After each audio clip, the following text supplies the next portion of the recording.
Ladies and gentlemen, welcome Sherita Perez. Yeah. Sherita comes to us today from Houston, Texas. Yes, she does.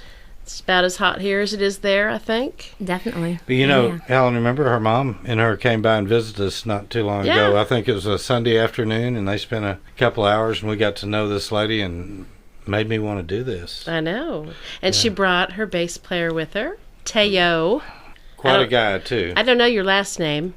Bijarro. But no wonder. We'll say do me a Teo. favor and spell your first and last name so I'll get it right on the mix. All right, my full name, Teofilo, Teofilo.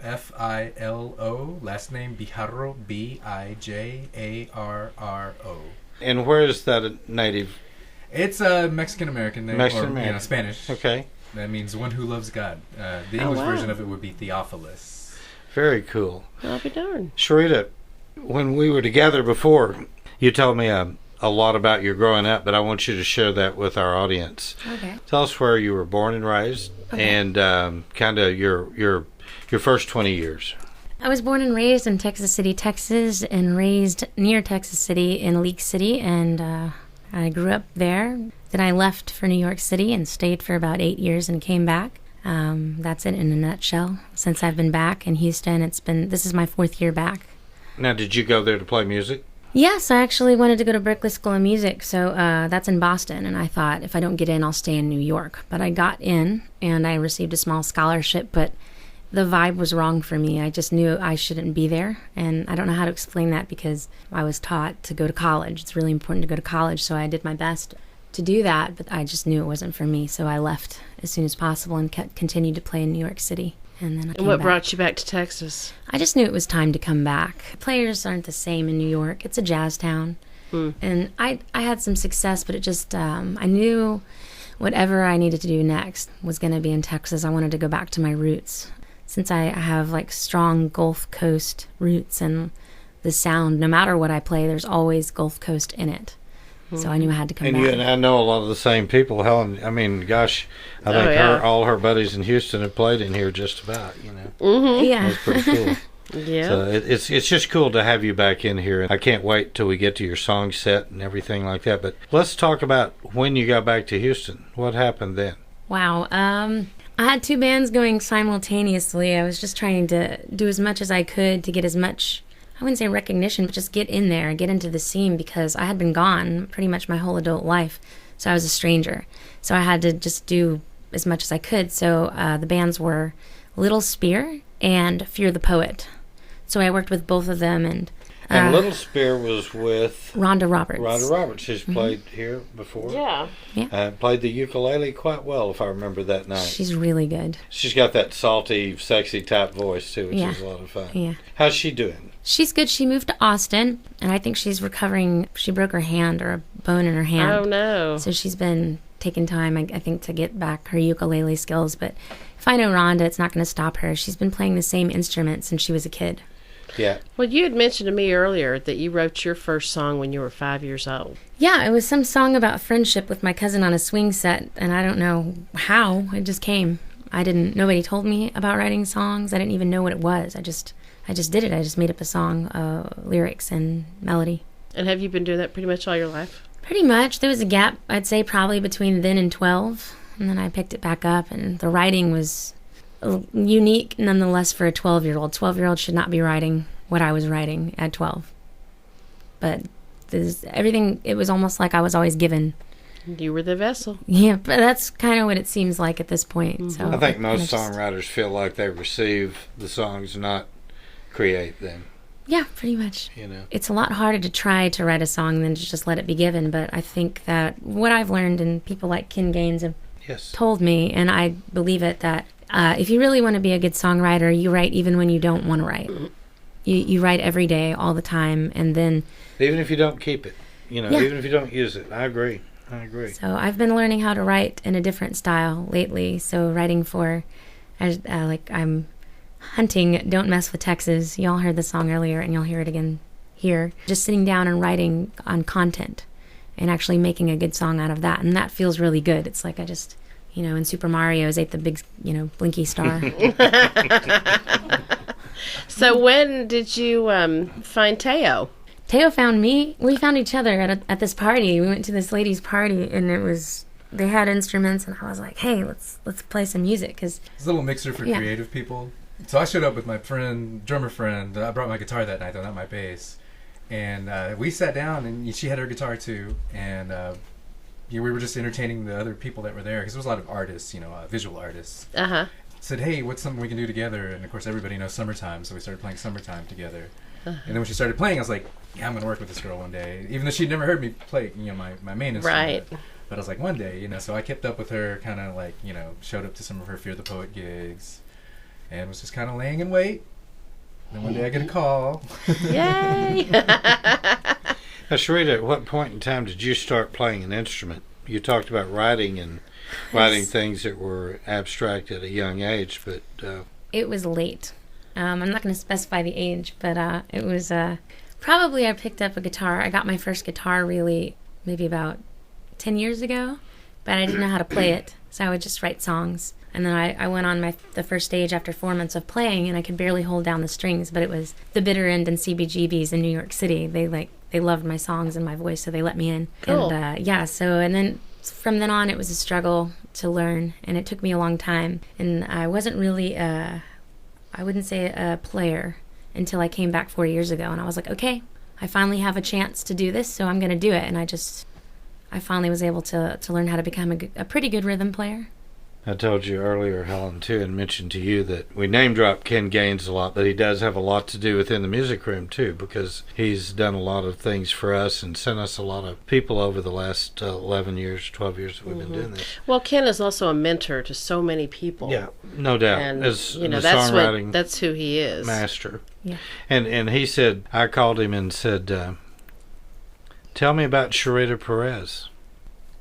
And Ken's one of these that'll never say anything bad about somebody. So he wouldn't answer the question. I don't know what the deal. No, I'm joking. No, stop. That's so wrong. So Ken said, well, I'll tell you this. She's the hardest working person I've ever met at her craft. Yep. Big compliment. Wow. Yeah. Huge. Yeah. Now, you're playing guitar. You've got a incredible young man here playing bass for you, and not only is he incredible, but he plays the bass incredibly well as well. So we've enjoyed the visit we've had earlier, because I want people to understand this. I want to take just a minute. Tell us about the condition that you have that might limit a lot of people, but obviously it opens you up because it makes you focus.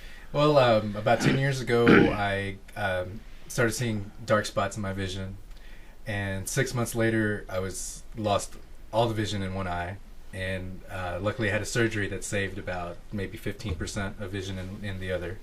So I only have a little bit of peripheral vision. It's called proliferative retinopathy, complications from diabetes. So does limit me in quite a few ways. Can't read music anymore because a lot of my work before was I used to do a lot of musical theater, classical gigs. So it did take me to a point where I had to, be more responsive and really focus on accompanying what I'm hearing and really being quicker at hearing, because, I wasn't able to read music anymore, so everything had to be by ear or just on the spot. So it did sharpen my skills some. Personal question for you, if that's okay. Please. They say a lot of times when you lose one of your senses, it sharpens the others. Do you feel like that's the case with you? It definitely makes you more aware of other senses. Even small things like I could be upstairs in somebody's house and somebody opened the front door and I'll feel the hair on my arms move slightly. And I can feel body heat from maybe about 5 feet away. So when I'm walking around in a club, I don't run into people because I can there's somebody there. Yeah. So definitely there's something tune to into that. And they say especially people who have had that sense and then lose it, because the part of your brain that you used to use for that, that I used to use for vision, is still very active. Right. So the mind is a funny thing. It'll adjust. Well, you never know. They have so much nowadays. Retinal transplants and all kinds of stuff. So hopefully that's in your future. I'll tell you this: the man can play the bass, and we're gonna let him prove that here in a few minutes. Yeah. Sherita, when you and I were first talking too, one of the things that you mentioned to me when we talked to you about doing the show is you said, I want him with me. Tell us about, your feelings about that, about what he means to you and what you do. Teo is the best player I've ever worked with. Not just that, he's like a really great person and very patient, and he's just different than a lot of musicians. A lot of them have a chip on their shoulder, He knows what he's worth, but he's just unique in many ways. And even when I'm playing with him, it's, like I close my eyes and to play with him, like when he's soloing. And it's like a natural, we work together just naturally. I don't know how to explain it. It's like I know we were meant to play together. Mm-hmm. Sure. So, yeah, hopefully some big spender will come and fund us a trip around the world. What do you think, Teo? There you go. I'm ready. Teo, the same question to you. What makes you want to play with this lady? That first night, just playing with her, even though it wasn't on my main instrument, I was like, okay, she's musical and she feels it, and I can tell. I mean, her guitar playing has come a long way just from that time when I met her. But I can tell that her work ethic, like Ken Gaines mentioned, because I through Facebook see her posting things and always inviting people out to things. I was like, okay, she's working hard, she's gonna get there, and her voice was incredible. Right. I agree. Sherita, when you were playing a duo with Rhonda, what got you into that? How did y'all meet?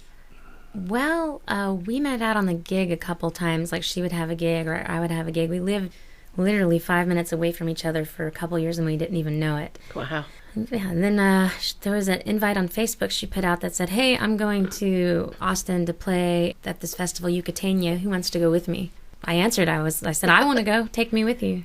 And then we went. And then assistant producer for an album we did not release, produced by Chris Frenchy Smith and our friend Polly Deathwish. He said he wanted us to work together, so we worked together, and it was cool. It was a good experience. We enjoyed playing together. Would you do that again, or right now, or do you want to focus on your solo career with the group of musicians that you need around you at the moment? Probably just stay solo. I've learned over the years, and I've done it a lot. I had a band in New York, a couple bands here, worked with numerous amounts of people, and I've learned that if I let someone drive my bus, they will run it into a wall repeatedly until I fall out and can't walk. Yeah. So no, I like what you're doing. So I'm going to stay taking care of, like, I'll run the ship and it'll run just fine. Yeah. So. Bands are hard to keep together. They really are. Well, if you just pay them and you pick good people who are really into what you're doing, I think there's not a problem. But it's people have different ideas on what they want. You know what I mean? Mm-hmm. And not everybody can not everybody is driven or obsessed as I am. Like for me, this is life. Without it, there's no point in me being here. So, I have goals, like a mother I want to take care of one day. And, I know what it's like to be extremely poor. I have a lot of motivation to have a sustainable life doing this. And it takes a certain amount of work, and it takes a certain amount of timing and vision and strategy. And many things. And I'm all about it. And most people, they want to have a personal life. They want to have kids. They want to get married. These are all things you have to sacrifice if you weren't born into a lot of money and just are parents that are producers, really like the Beatles producers or something, One of the things, though, that I noticed about you is that you were willing to try things. If something got your attention and you thought, yeah, this would be fun to do, you go do it. Mm-hmm. Really cool deal. You never know where a road will lead you. You have to take the road and then you know. No, absolutely. Real cool deal. It's been fantastic having you guys come down, and I can't wait to hear your music. That's coming up here next. Yay! Cool. So, any other questions, Miss Kennedy? Not right now, I don't think. We want to thank you guys for all you guys for coming today. I tell you what, Helen, let's hear some music. You want Let's do it. All right. All right.